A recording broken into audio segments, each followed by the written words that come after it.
everyone, and welcome to another episode of MAP Forum. I'm Nagar Rokar, and I have the pleasure of hosting the weekly webinars for the Medici Archive project.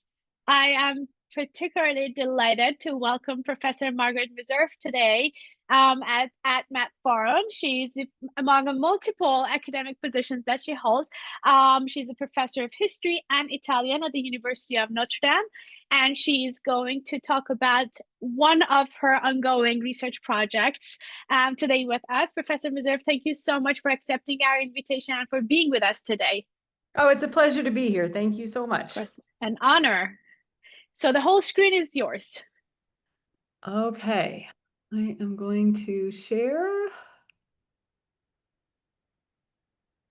Does that look good? Beautiful. Okay, so looking forward. Thank you so much. I'm going to jump right in. The title of my talk, Only Girls Did That, Renaissance Studies as Women's Work in the Anglo-American Academy. So towards the end of his life, Denis Hay, one of the leading British historians of the Italian Renaissance, recalled his orientation to undergraduate education at Oxford in the early 1930s. Arriving as a first-year history student at Balliol, he told his tutor he wished to study the Italian Renaissance. But, and I quote, "I was told by my tutor that only girls did that. I was to concentrate on the manly Middle Ages." Hay later explained that in those years, the history faculty's special subject on the Italian Renaissance was taught by Cecilia Adey, a history don at St. Hugh's College. Most of Miss Adey's students were young women from St. Hugh's and other women's colleges dotted around the periphery of suburban North Oxford. And so the thought that a young man might join their ranks caused some alarm. The fear was not so much that Denis would pose a threat to the young ladies, but rather that his own scholarly fortunes might suffer by association with such a girlish topic. Fortunately, Denis Hay persevered with his studies, became one of Cecilia Adey's prize pupils, and went on to a distinguished career as professor of European history in Edinburgh. When he died in 1994, he was considered one of the deans of Renaissance studies in post-war Britain. In this paper, I want to explore some of the background to Hay's anecdote and some of its implications for the history of our field. In particular, I want to ask, why was the Renaissance, considered a subject fit only for ladies in the early 20th century? What kind of ladies were drawn to it, and what kind of careers were they able to forge? What can their stories tell us about the origins of this academic field and the histories of the academic institutions that formed them? Cecilia Adey plays a central role in this story. One of the first women in Britain to pursue a career as a professional historian, over several decades, she published a series of accomplished monographs on Italian Renaissance courts and courtly families: the Sforza of Milan in 1907, the Bentivoglio of Bologna in 1930, Lorenzo de' Medici in 1956, and in the middle of these, her 1913 monograph on Pope Pius II of Siena, born Aeneas Silvius Piccolomini, the humanist statesman, poet, and pope. Pius was by no means unknown before Adey. A liminal figure, he stands at the intersection of the medieval and early modern, a well-known figure thanks to his autobiographical commentaries, the only memoir ever composed by a living pope. A humanist scholar and visionary builder who believed in the absolute power of the papacy and tried to launch one of Europe's last crusades, he presents as a contradictory and tragic figure, committed to lost causes but appealingly human in his interests and orientation. A staunch believer in a very high medieval version of papal supremacy, he was also a Renaissance builder who transformed his hometown into an ideal city of Pienza. He was a pope who loved a picnic, hated the Turks, fathered 2 illegitimate children, canonized Catherine of Siena, felt a Petrarchan connection to the natural world, and thought himself God's representative on earth. In other words, a pope and a man of great complexity and color. Jakob Burckhardt mentions him more than almost any other figure in his 1860 study of the civilization of the Renaissance in Italy, and the cover of the Penguin Classics edition of his book is still illustrated with an image of the young Piccolomini from the Pinturicchio cycle in the Duomo in Siena. Pius was, in the view of Pinturicchio and of Burckhardt and of the editors of the Penguin Classics, a paradigmatic Renaissance man. His commentaries had been published in 1584 and again in 1614, making them a relatively accessible primary source for Renaissance history, and so Pius was by no means unknown before Burckhardt, much less before Cecilia Adey. But Adey's research and teaching on Pius, both in her monograph and in the special subject she taught at Oxford and for several decades, opened the way for a half-century of scholarship in England and America alike, in which the Pope's major Anglophone interpreters were all women. And my talk today focuses on a group of 7 talented historians, editors, translators, and biographers, almost all of them trained and employed at new educational institutions that opened to women in the later decades of the 19th century. In the UK, I mean Adey and her pupils at St. Hugh's College and Somerville College in Oxford. In the US, I mean a group of classicists and medieval historians trained and working at Radcliffe, Smith, and Vassar colleges. In my study on this topic, I also include, standing somewhat apart from these women dons, the figure of Iris Origo, Anglo-Irish by birth and Tuscan by marriage, privately educated and empowered by wealth and position to forge her own path, quite independent of institutional opportunities and constraints. I regret I won't have time to discuss her case in my talk today, but it does form part of the larger study that I'm working on. Taken together, the combined group efforts of this group of academic women are revealing in several ways. Women of privilege with their winsome Edwardian names, Cecilia, Flora, Florence, Rosamond, and so on. They were born to considerable advantages, but had checkered academic careers. Their work on a Renaissance pope did not always bring them fame. Their failures and successes track the general decades-long project of integrating women into the Anglo-American Academy. And their work also tracks the origin and integration of Renaissance studies into Anglo-American historiography. In a period when historians of both the Middle Ages and the early modern period focused on those manly questions that Dennis Hay alludes to, questions of constitutional history, political economy, and religious institutions, the 14th and 15th centuries in Italy had relatively little to offer. To scholars at Protestant bastions of higher learning on either side of the Atlantic, in England and New England, the Italian Renaissance as an historical era was seen as unimportant on many fronts, politically chaotic, philosophically unproductive, and worryingly Catholic. It's not surprising that in those years, the Renaissance, a field on the margins of more important ones, became a field ripe for women on the margins of the academy. And there is no doubt that women entering higher education in the late 19th and early 20th centuries had to do so on the margins. The most prominent British and American universities remained all but closed to women until the second half of the 20th centuries. At Oxford and Cambridge, as in the Ivy League, co-education, the process of genuinely integrating women students into university life, into classes, dormitories, and degrees, was a painful project only fully realized in the 1960s and 70s, or even later. The Undergraduate College of Columbia University in New York did not admit women until 1983. In Oxford, Oriel was the last college to admit undergraduate women in 1985. In the century preceding, women gained access to higher education in half measures. From the 1870s on, women in Oxford and Cambridge studied in extramural halls, only loosely affiliated with the university, which did not offer them degrees.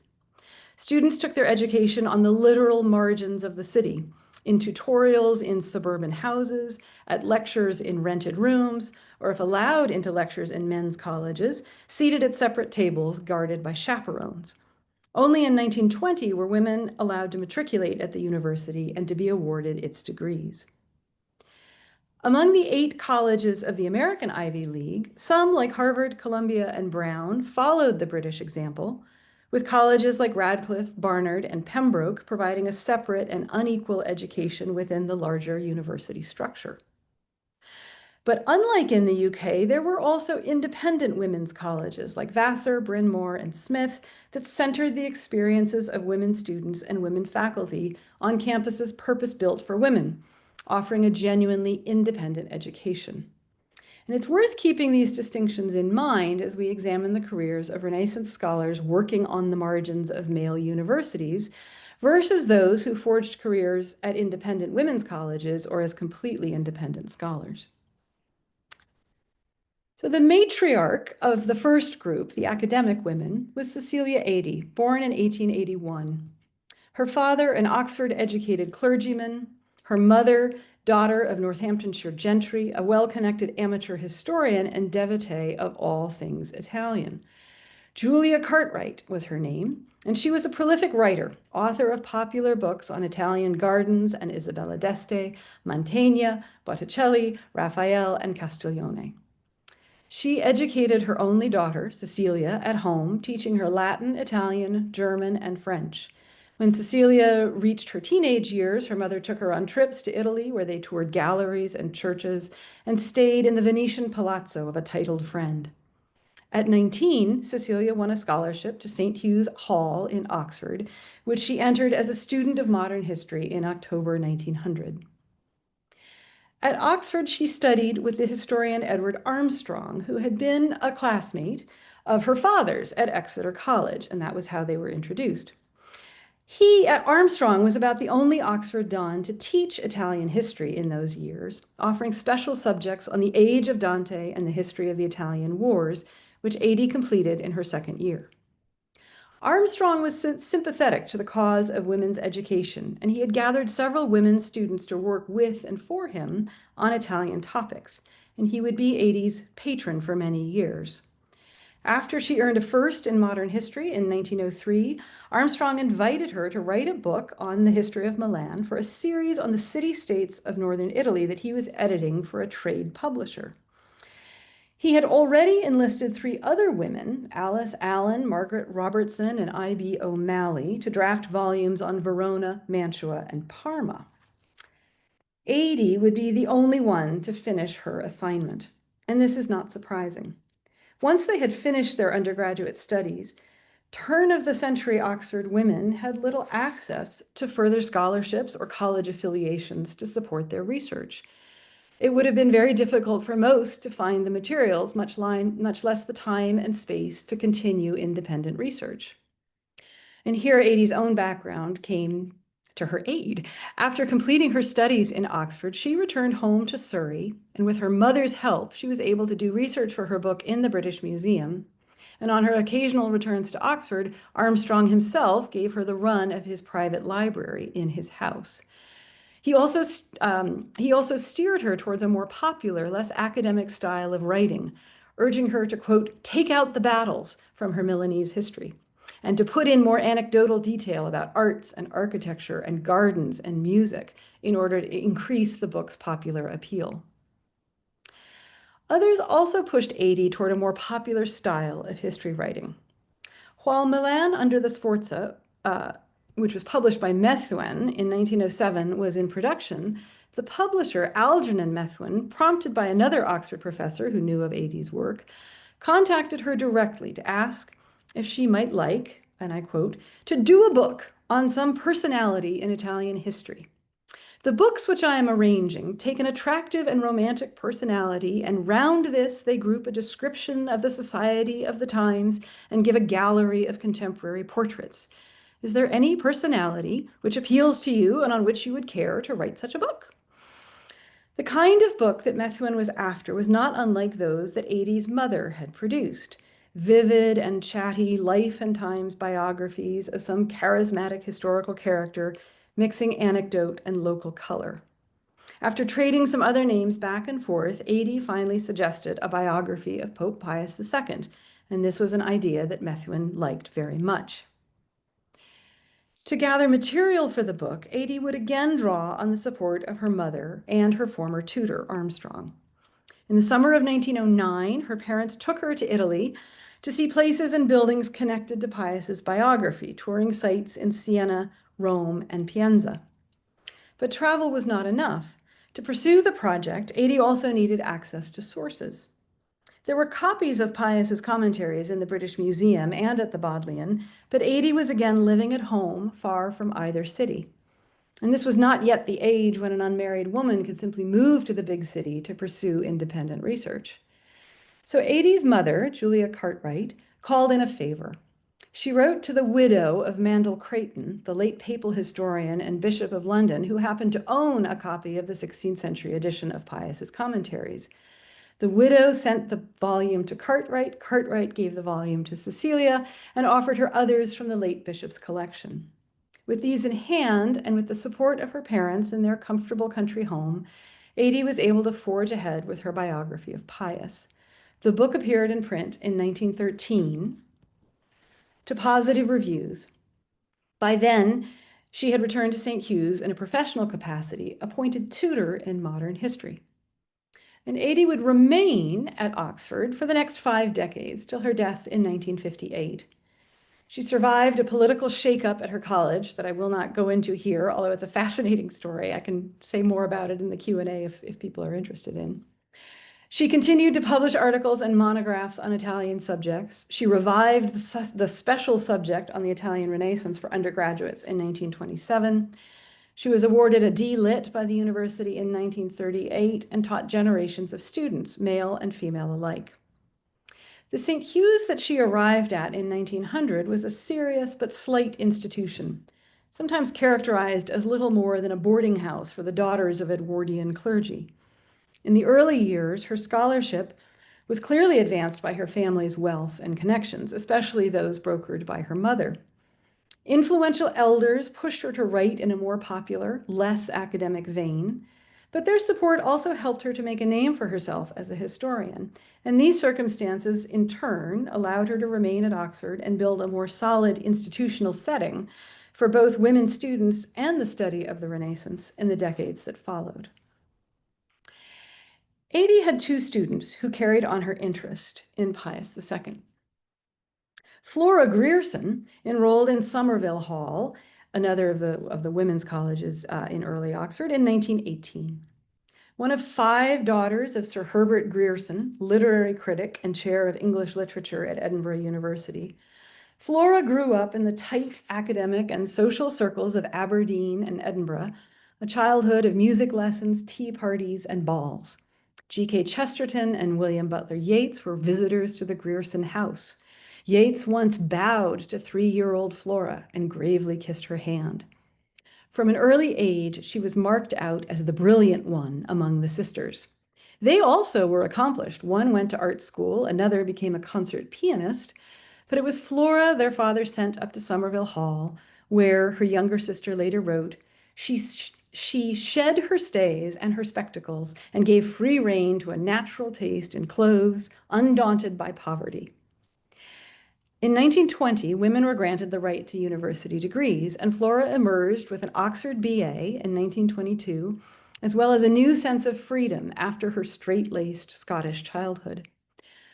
Flora, of course, was safe in Oxford, her sister remembered. All we saw of her was when she came home on vacation, breathing a world unknown to me, playing and singing a new music whose strange idiom soon became a part of me, and speaking a language purged of inhibitions, so much a part of me as to seem law.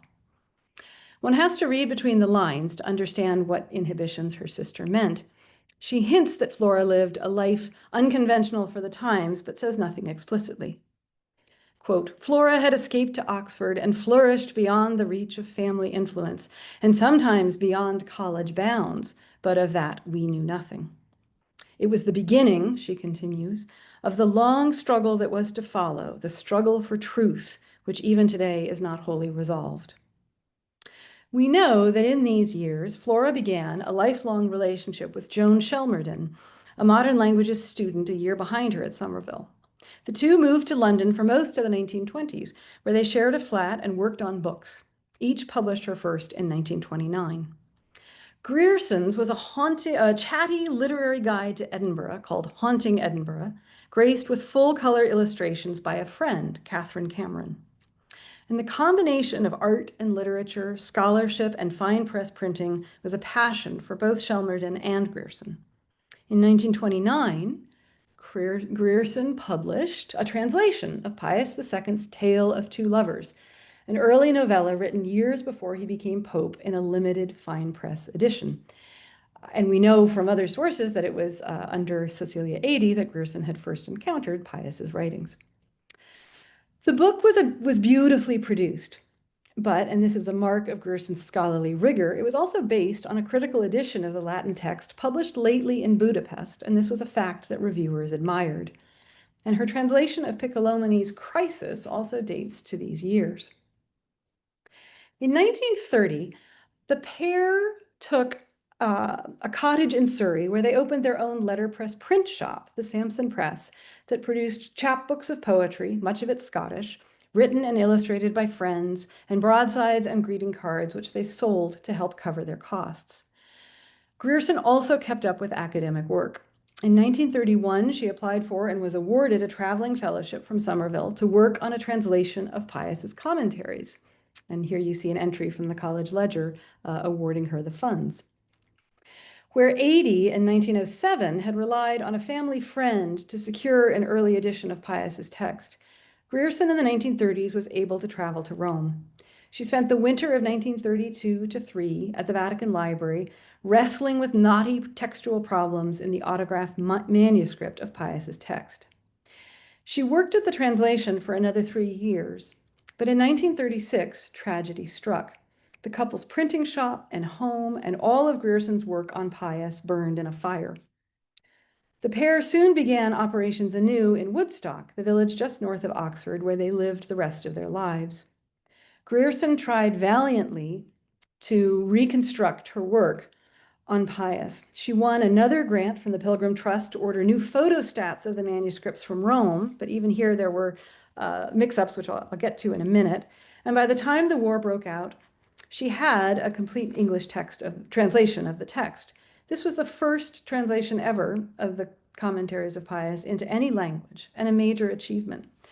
But perhaps because she lacked any academic job or affiliation to support her in the final stretches, Grierson never saw her translation published.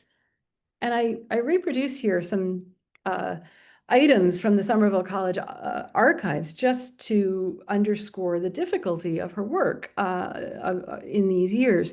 So she says, in 1936, my house was burned out and I lost my manuscript and the library I had collected. In 1937, I received another grant from the Pilgrim Trust and started work again. I got photostats made of one of the manuscripts and I wrote to the Lincei, another library in Rome, with a second manuscript of the text. Unfortunately, I had not the call number of the codex, as all my notes had been destroyed, and the librarian sent pictures of the wrong manuscript, which are of very little value. Nevertheless, I completed the translation and corrected several books when the war broke out, and I put all my work away. Finally, in 1958, she deposited her typescript and the photostats in the Bodleian, sending a guilty note to Somerville College, thanking them belatedly for their support. She wrote, I am so thankful to hear that the trustees approve what I have done with my translation of Pius II, as I've always had a very guilty conscience where the trustees were concerned. They were very generous to me, and I produced nothing in return. And she goes on to say, keep the photostats, and I don't need reimbursement or anything else. One can really tell the kind of weight of this project lifting off her in 1958. Adey's other student, Rosamond Mitchell, also had an equivocal research career. While Grierson was a classicist, Mitchell read history. She enjoyed some brilliant early success. After winning a scholarship to St. Hugh's, she stayed there through the 1920s, earning a BA, MA, B.Lit, and in 1933, the college's Elizabeth Wordsworth Research Studentship, which sent her to work in Italian archives the year after Grierson. Her research brought her new accolades: election to the Royal Historical Society, the Reginald Taylor Essay Prize from the British Archives Association, and in 1936, the Society's Alexander Prize for an essay on the English humanist John Tiptoft.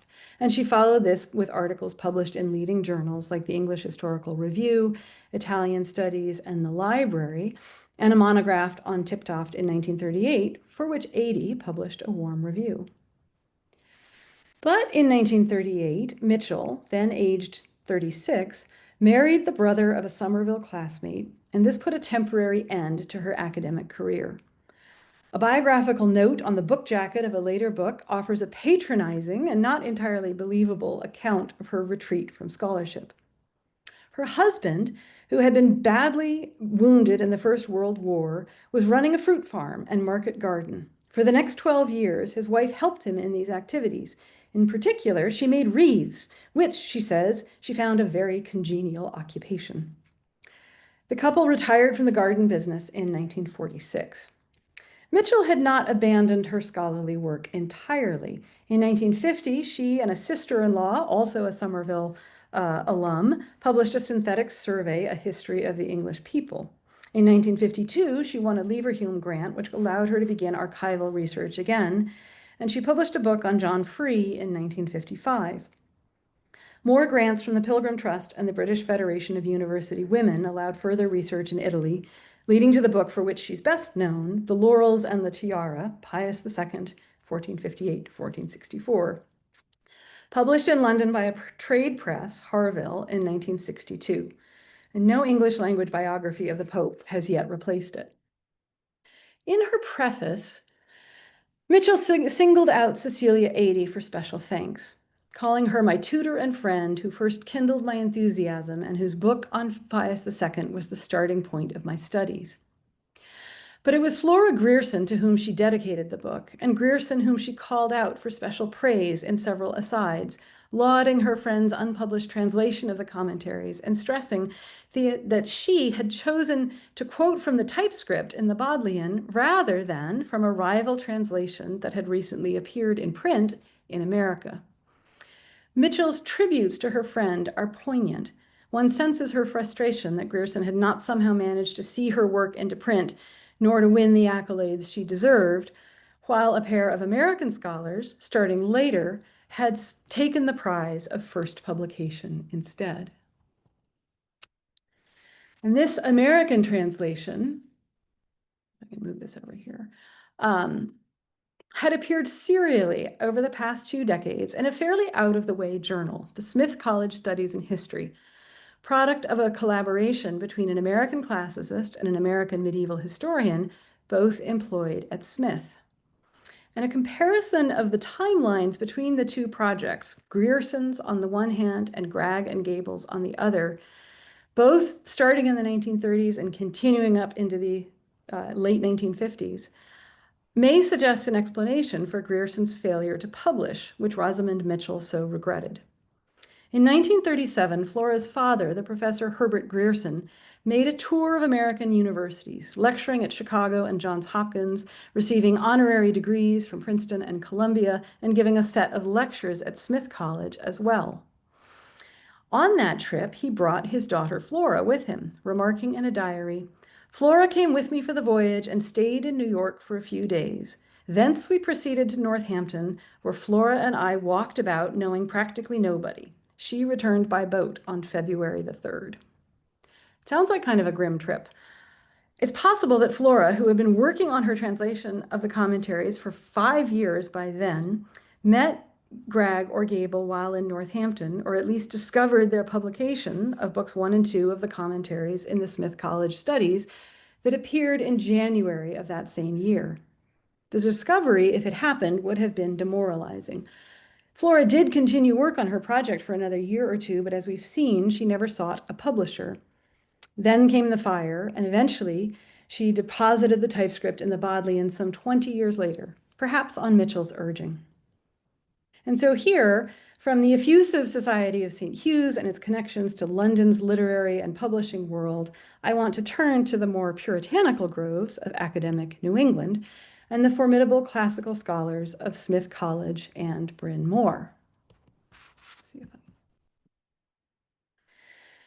Florence Alden Gragg, born 1877, died in 1965, was the daughter of Isaac Paul Gragg, a veteran of the Civil War, and Eldora Gragg, a leading Christian scientist of Boston, one of Mary Baker Eddy's innermost circle and one of the 12 founders of Mary Baker Eddy's First Mother Church. She was also its first woman reader. Her daughter Florence attended Boston Latin and then Radcliffe, where she earned a degree in classics and modern languages summa cum laude. A scholarship from Bryn Mawr then took her to the American School in Athens for a year. and where she studied the art and architecture of ancient Greece. Returning to the US in 1901, she taught high school for some years before returning to Radcliffe for graduate study, completing an MA in 1905 and a PhD in classics from Radcliffe in 1908.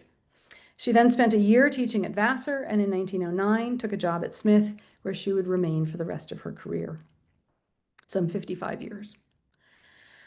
Gragg's doctoral dissertation and first publications were on the Greek epigram, fairly technical and philological work. But in the 1920s, for reasons as yet unknown, she turned to the study of Renaissance Latin, a topic barely known, much less respected, among classic scholars before the Second World War. In 1927, she published an anthology of Latin texts, the Latin writings of the Italian humanists, the first such collection ever to appear in the United States. It featured short Latin texts by authors from Dante and Petrarch to Valla, Bembo, and Aretino, many culled from early printed volumes, as their authors had yet to be published in any critical editions. The book received positive reviews from medievalists, but reviewers in classics journals confessed themselves baffled by the unfamiliar names and the post-classical vocabulary. Gragg next teamed up with Leona Gable, a medieval historian 18 years her junior, with a PhD from Bryn Mawr, to tackle the commentaries of Pius II. Gable, from a German American family in Syracuse, New York, attended her hometown university, graduating in 1915 with majors in history and German. Like Gragg, she won a traveling fellowship, in her case to London, where she attended seminars at King's and at the Institute for Historical Research. She began graduate work at Bryn Mawr, but almost immediately arrived at Smith in 1923 and earned her doctorate from Bryn Mawr 5 years later in 1928. In their collaboration, Gragg did the translating while Gable wrote the notes. Like Rosamund Mitchell, Gable had trained as a historian of 15th century England. Her dissertation was on the benefit of clergy in England in the later Middle Ages. And in the translation of Pius, her notes focus on minor points of Anglo-French diplomacy, treaties, or conciliar politics, while leaving entire episodes of Italian history uncommented upon. While the English writers on Pius, Adey, Grierson, Mitchell, seem drawn or perhaps pushed by their publishers to glamorize their subject, giving set pieces on the pageantry of the papal court or the landscapes of sunny Italy, or Pius's own pen portraits of Renaissance characters, Gragg and Gable present a more academic and sometimes stolid approach to their subject. There is a seriousness that converge on inaccessibility. Gable's task in many places was to catch Pius out in errors of fact or interpretation, offering historical proofs to counter his many rhetorical claims. Gragg's introduction makes clear their critical stance. Quote, "It is recognized that the literary productivity of 15th century Italian humanism is more impressive for its bulk than for works of enduring quality or profound insight. The commentaries have distinct shortcomings, both in style and accuracy. There is an unevenness and a lack of organic unity throughout the work. Not the least of the author's faults are inaccuracy and a lack of objectivity, where his own interest or preferences are at issue. His vanity is all too apparent." Nevertheless, Gragg argued, the work had many merits, and she argued for its value as a flawed portrait of an equally flawed age. And this sober, critical approach to the text is reflected, I think, in the unwieldy manner of its publication over 5 non-consecutive issues of the Smith College Studies that appeared in the years between 1936 and 1957. With Gragg and Gable, we can see what was possible for women academics working in an institution of their own. They were able to be as serious, as painstaking, and as thorough with their project as they liked, and their college even had a journal to see it into print. That the commentaries were translated, but translated in this rather dreary way, further spurred Rosamund Mitchell in her rearguard defense of Grierson's earlier unpublished text. In her 1962 Laurels and the Tiara, Mitchell alluded to the completion of the Smith project only glancingly. "Now that his commentaries have become available in their entirety," she wrote, without saying who had made them so, It seems that the time has come to make a fresh appraisal of the career and personality of this rightly famous pope. In her notes, Mitchell duly credits the translation of Mrs. Gable and Gragg, while withholding from them their proper titles, despite the fact that elsewhere she assiduously credits Dr. Adie when quoting from her work.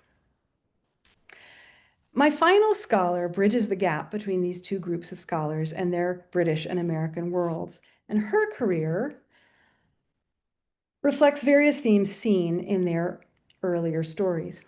Ruth Olitsky was the American daughter of a wealthy doctor born in Greenwich, Connecticut in 1924. She attended Vassar and the Institute of Fine Arts in New York before moving in 1947 to London to study art history at the Warburg Institute under Rudolf Vitkover. After completing a master's in 1951, she embarked on a PhD thesis on Pius II as a patron of art, which she finished in 1957 but never published. By then, she had married the eminent historian of Florence, Nikolai Rubinstein, 13 years her senior and already an established academic. Shortly after they were engaged, in 1954, Nikolai took her to Oxford to meet Cecilia Adie, who later wrote back to him about, quote, that charming young lady you brought to see me last summer. Ruth recorded the meeting in her diary as one of a series of momentous events that August surrounding her engagement, marriage, and continuing academic work. Rubinstein's diaries reveal the extraordinary inner tension she felt throughout these years. A daughter of privilege who could rely on family means to support her European travels, she nevertheless wanted to prove her worth as a scholar, and she felt pulled in these various directions. She wrote in the summer of 1953, "Something has died. Could it be Pius II? Did Rudy and Gombrich murder him with an opinion, stab him with an apprehensive look? It's not Pius that is dead, but my interest in all things that excited me so much in Italy in the winter. But one must be tough about what one does. I have learned to be tough on buses, and I can push right up through the most crowded group and get off at the right stop. Think what an accomplishment that is, and how much better off I am than the ordinary English tourist.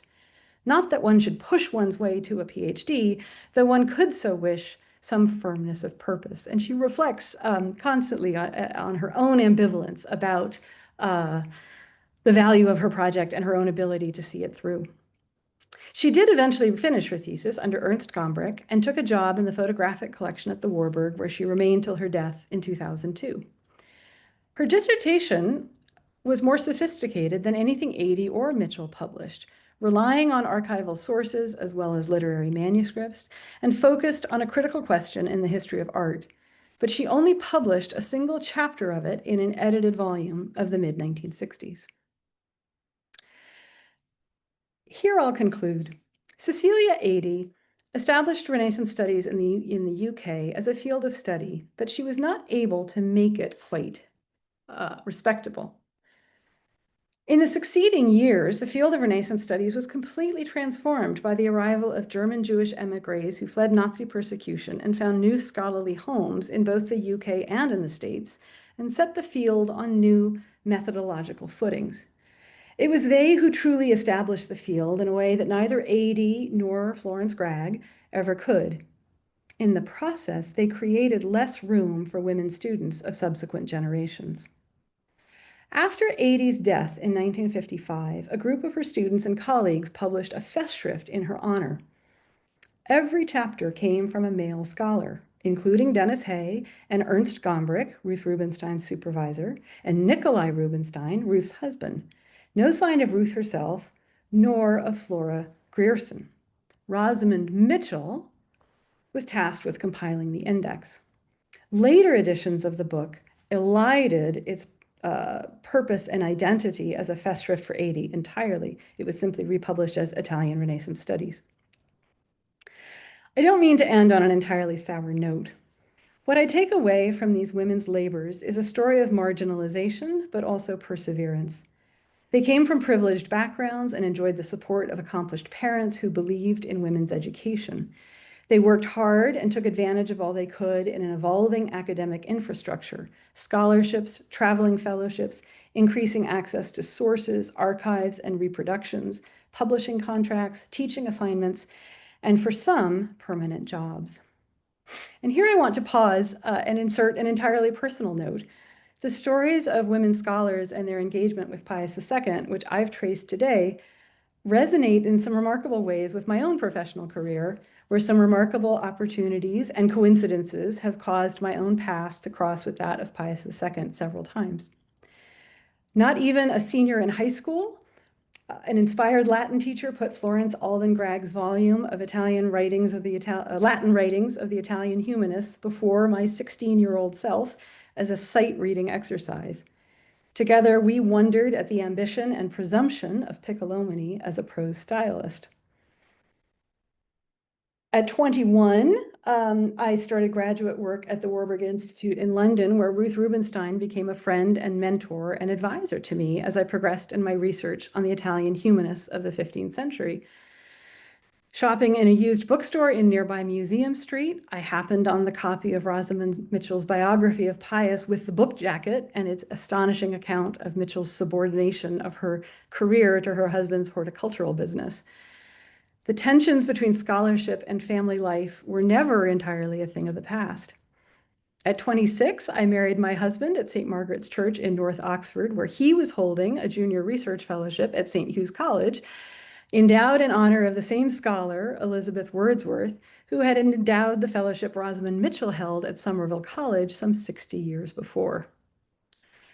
2 years later, pregnant with my first child and worried how I would ever keep my academic career on track, I ran into a professor of mine, James Hankins of Harvard, in the reading room at the Vatican Library, and over lunch he offered me the opportunity to update Florence Gragg's translation of Pius's commentaries for the Itati Renaissance Library. I have felt a keen sense of connection with and sympathy for the women scholars in whose steps I followed, and I'm grateful to them for their work and for the remembrances of their careers that they've left behind. Renaissance studies in the early 20th century may have seemed a subject only fit for girls, but what these women were able to make of it, especially of the life and writings of a remarkable self-publicist like Pius II, was in its own way remarkable. Working from the margins of the academy, they brought a marginal historical topic to the center of academic attention. Thank you. Wow, thank you so much for this sharing this beautiful journey with us, and of course, inspiring, and this fascinating talk as well. So by now, the Q&A section is now open for you to write your questions, and I can beat them to Professor Meserve. But if you don't mind, I'm going to start with my own questions. Of course.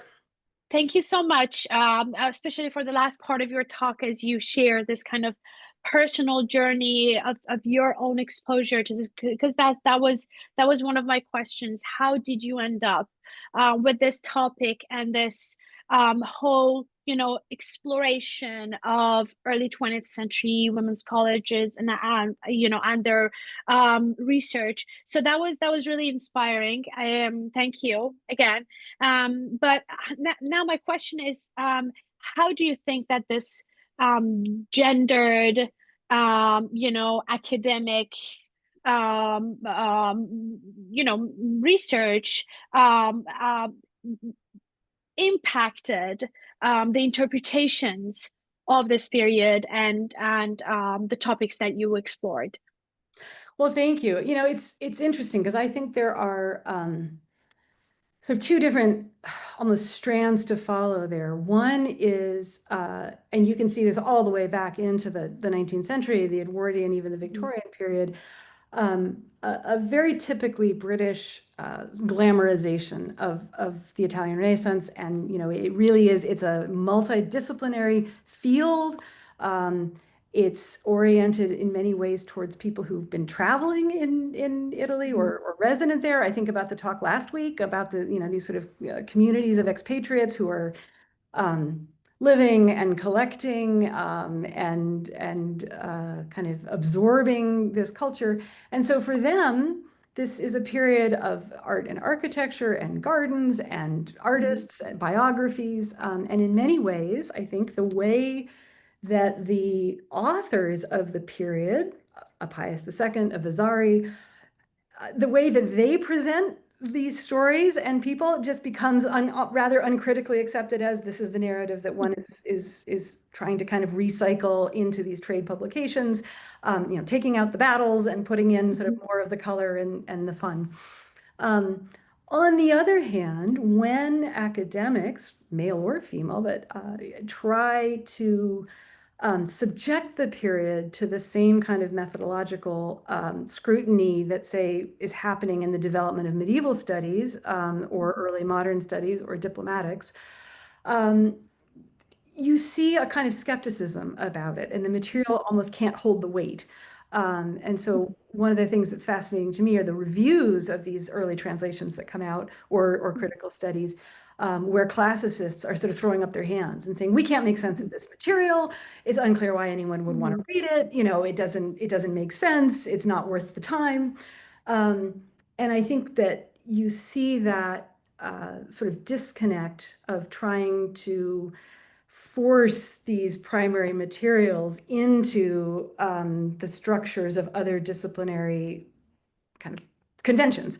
And there's a real problem there. So I think, I have to tease these strands out, but I think there is really something about the kind of checkered origins of our own field where we've never quite been able to decide, are we doing history or are we doing cultural studies? Are we doing literary analysis? Because of the fact that these other periods kind of got their methodological house in order earlier. I guess that's what I would say. Right. Okay. Thank you. And so I have this follow-up question. How do you think these again, I don't want to put get tied like label that as like a gendered context of the Renaissance, but how do you think this kind of feminine perspective shaped the construction of Renaissance humanism in the 20th century? Yeah, it's a good question because I don't think there's anything sort of essentialist about a female perspective on these topics, distinct from a male one. But I think what I'm trying to put my finger on is the way that institutionally and commercially women were pushed in some ways to take particular stances. So in the British cases, these were women who often wanted to publish in academic journals and wanted to publish like their male colleagues were publishing. And I found some really poignant rejection letters in Cecilia Adie's archive, where she was trying to get something into the English Historical Review about Pius II or about the Bentivoglio. And, there's a kind of dismissal of like, it's not quite scholarly enough. It's not strong enough. And I don't know, whether those were blind reviews, or I rather think they did know who had written and they didn't take her seriously. So she was trying to publish in that way. And then her own advisors and supervisors are sort of constantly pushing her off and saying, why don't you talk to this London publisher? And why don't you do this trade book? And why don't you, make it a little more accessible and a little more colorful? So, and she turned out to be very good at that. And so was Rosamund Mitchell. I mean, her book is incredibly readable and captivating. But you also get the sense this was not quite the history they wanted to write. And this is kind of where they end up this is what they are able to write. So I do think there's something there. And I think you can see that to this day in the way in the British publishing world, stories about the Italian Renaissance are incredibly saleable. There's always a new one coming out, and you don't see that similar fascination in American trade publishing. So I think there's a kind of through line that comes all the way down to the present day. Okay, and do you think that there was any kind of preference for highlighting more like feminine roles in this period by these, women scholars? I do think that the emergence of female historical characters in the narrative, that is part of what makes this period fascinating to scholars and readers alike. So because you could write a book about Isabella d'Este or Lucrezia Borgia or Catherine de' Medici or Marguerite of Navarre or whoever else you want to think. I mean, there is a sense in which these authors, modern authors, know how to sell a good story, and the period offers those in particular. So I think there is a tendency, but again, it's The part that one has to really tease out is where are the publishers driving this in a way and kind of saying to these women authors, these are the kind of stories we want that we know will sell, and that's what shapes those narratives. Right. So that actually brings me to my next question about research methodologies. How do you think that their research methodologies differed or were in alignment with their male counterparts in the same period? So I do think that they are less able to access the kind of archival and diplomatic sources that we really nowadays think of as the kind of bread and butter of historical research. Mm. And some of that is just purely structural. You know, they're able to, in the earliest generation, they're not able to travel much at all, or if they can go somewhere, it's for it's a traveling fellowship, it's a brief residency at the American School at Athens, it's a winter in Rome, and that's enough time to deal with and absorb a literary source. You can get photostats, as they call them, of the Corsiniana manuscript of Pius's commentaries. You can't get photostats of an entire run of papal registers. And you know, your mother's friend, the Bishop of London, can send you a copy of Pius's commentaries, but it's a much different thing to be in the public record office for years doing research, which is where we see male historians generally are able to do that kind of work in this period. So I do think that the kind of sources that they have access to and the amount of time that they have to work with those sources pushes them towards more literary work, and that's going to be humanism as well as art history and biography. And that, again, ends up shaping the field as a field of literary and artistic biographies. Thank you. We have a question in the Q&A box by Elizabeth Fama. I'm so delighted to hear your research about these women historians. I did a deep dive into who Cicely Booth was, the author of an excellent biography of Cosimo I de' Medici, who seemed to disappear after publishing it in 1921. Following sparse threads, I pierced together that she must have studied in one of these women's halls that you mentioned, perhaps encouraged in her studies by Cyril Ellington of Eton College. Have you come across Cicely in your research into this network of female scholars? Can you say the name again? Cicely, you actually have access to the Q&A box if you because sorry. that was a long question. Actually, I'm sorry, I'm not seeing. Oh, wait, so let me go look and see. Yes, Cicely Booth. You know, I have seen that name, but I don't have much more to offer, except that I know that I have seen it in kind of lists of women connected, especially with some of these Oxford historical circles. I wish I had more to offer than that. Wonderful. Okay, thank you. And so I come back to my question. Let me say, okay, so we have 7 minutes.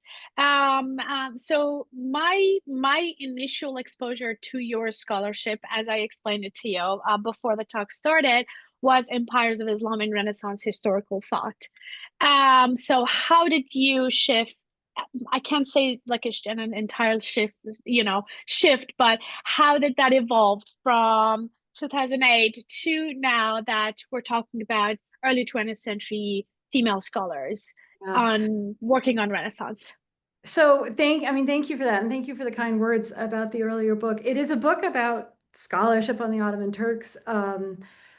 But it started with Pius II himself. And the book, actually, I think the opening vignette is also from his letter on the fall of Constantinople in 1453.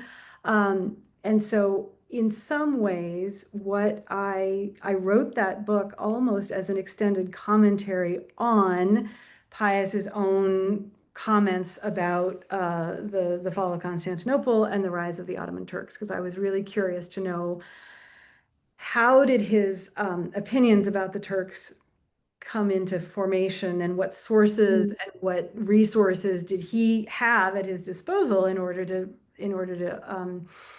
construct the arguments that he did. And the more I worked on those arguments, the more, it became apparent that he was quite a tendentious historian, that he really manipulated a lot of his sources and quoted selectively. And used what was useful and ignored what might kind of contradict his own take on the subject.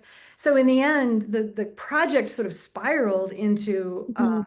a project on many humanist historians in the 15th century, but he was really the start of it and kind of always at the Mhm. core of what I was interested in. And I think I was interested in him. I mean, I really, high school exposure. I mean, I was already lucky enough to be to do a course on Italian humanist Latin as a high school student, and he was just such an interesting figure. I mean, he is a good self-publicist, and he makes himself very appealing. And I'm not by Exactly. the only person out there who kind of keeps coming back to Pius because he's just such an interesting character. Thank you. So we have two questions in the Q&A, and we have about like 5 minutes. Thanks for the fascinating talk. This is by Liz. Was the availability of these sources to them the main reason why a number of them focused a lot on Pius II, and or were there other reasons why he was particular focus for them? I think it's a combination of both. I think the fact that there was a kind of easily accessible 16th century edition did make it easy for not just these women, but Burckhardt himself to get a hold of his story and kind of introduce him into the canon. The text itself, many of you will have read it or parts of it, is very engaging, and it's got some of these wonderful set pieces about the Tuscan countryside and pen portraits of Cosimo and Sebastiano or I'm sorry, Sigismondo Malatesta, and kind of these heroes and villains and winners and losers in the stories. Um, it's, I think, also an interesting side topic would be to look at the role of biography in the construction of Renaissance Of studies course. again, Mhm. because there are many a book, again, often published by trade publishers, that wants to give you 8 lives or 12 typical people. And so usually there'll be one Florentine and one Venetian, and maybe some prince from a princely court, and there'll be one woman and one religious figure. And then if you go to Rome, who's going to be your paradigmatic pope or Mhm. figure? It might be Julius II, but maybe it's easier to go with Pius because he left you all the sources, and it's able to, it's very easy to kind of crib together a quick story. And therefore, he turns up as the kind of paradigmatic Roman Pope in Eugenio Garon's Renaissance characters. And in the one part I wasn't able to talk about, this book published first in the early 1960s as the Horizon Book of the Renaissance by John Hale, great Renaissance historian. That book is still in print today as a textbook. And when you actually, well, I won't pull up the slides again, but there's a story of Lorenzo de' Medici. There's a chapter on Savonarola. There's a chapter on Francesco Foscari. And then Iris Arrigo was commissioned in 1962 to do the chapter on Pius II. And she knows exactly what the assignment is, and she pulled out all the same stops about the Tuscan countryside in spring and, the long road to Corsignano that goes through the cypresses and the young boy who comes off to make his fortune. Um, and there's a kind of way in which the material is so perfect for these commercial purposes. Um, Mhm. and then it's just interesting to me that so often it's a female scholar who's kind of assigned to take it on and Of to course. yeah. Right. Yes. Thank you. Thank you. So now, and the last question is by Gage. I'm sorry if I mispronounced your last name. Thank you for a wonderful talk. Do you have advice for women who are seeking to pursue academic careers in history or art history today, but are having to confront the fact that deep cuts in higher education are increasingly imperiling the future of these fields in which women have flourished in the past decades? I wish I did. I really do. I agree with the point of the question, and things are grave for the humanities, and not just art history, but all of the humane fields at the moment. At the same time, without trying to sound sort of naive or overly optimistic, I think it is possible to continue a life of scholarship, even without the institutional support and structures that we all deserve, and I do think that and wish very much that there were the same opportunities as earlier generations had seen. But at the same time, there are ways in which technology and resources make it more possible to do research than ever before. We do not have to get on an ocean liner and cross the Atlantic to get to an archive any longer, and there are resources that are available that would bewilder some of these scholars from the 1920s as we sit here in the 2020s. So I think it's possible to imagine scholarly achievement, even if not a life of scholarship, in ways at the present moment, but it is difficult, and it would be really callous of me not to acknowledge that there are significant challenges, and I regret that. Thank you so much, Professor Meserve. I truly enjoyed this, the minutes that we spent together. Thank you again for being with us today and sharing your research project. I hope to have this article or book in whatever format you're going to publish in my hands soon, so I can read it again. I know I'm going to go back to the recording of this talk to review some of the parts that I want to ponder more on them. And thank you everybody for joining us tonight. Please join us again next week for the last talk of this season. And so same time, same link will work for next Tuesday. Thank you again, Professor Meserve. Wishing you a wonderful evening. Thank you, everyone. Take care. Bye-bye. Bye-bye.